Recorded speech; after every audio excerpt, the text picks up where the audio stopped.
ჩვენი მოთხოვნები იგივეა, უბრალოდ გვინდა რომ ერთმანეთი გავამხნევოთ, ერთმანეთთან ვიაროთ, ველაპარაკოთ, გავცვალოთ იდეები, გავცვალოთ აზრები, იმიტომ რომ როგორც მე გუშინაც გითხარით, ეს პროცესი, ეს საშინელი რეპრესიები და ავტოკრატიზმიდან დიქტატურაში გადასვლა ძალიან ხანგრძლივი და ძიმე საბრძოლველია ჩვენი მხრიდან.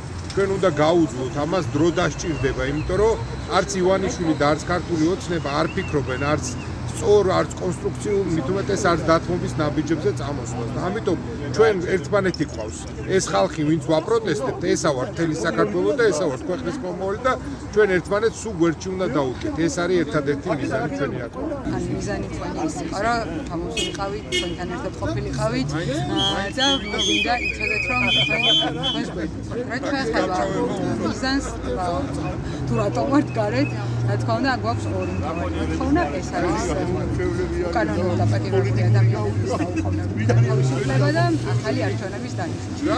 ამ ორი პირობის შეუსრულებლობის შემთხვევაში, ასე ვთქვათ, არასდროს არ დაიშლება აქცია და ბოლომდე ვიქნებით გარეთ, ვიდრე არ შესრულდება ჩვენი მოთხოვნა. ძალიან მნიშვნელოვანია, რომ ასე ჩვენ ერთმანეთს დავანახოთ, რომ ერთმანეთის გვერდში ვდგავართ და არა მარტო ჩვენ ჩავდივართ ხშირად თბილისში რაიმეს გასაპროტესტებლად, არამედ თვითონაც ჩამოდიან და დგანან აქ.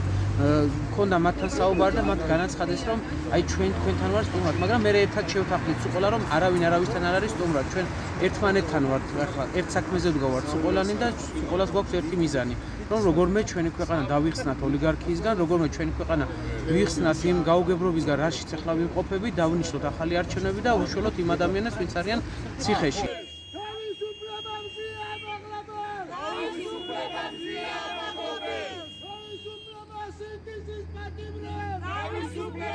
This is Patimre!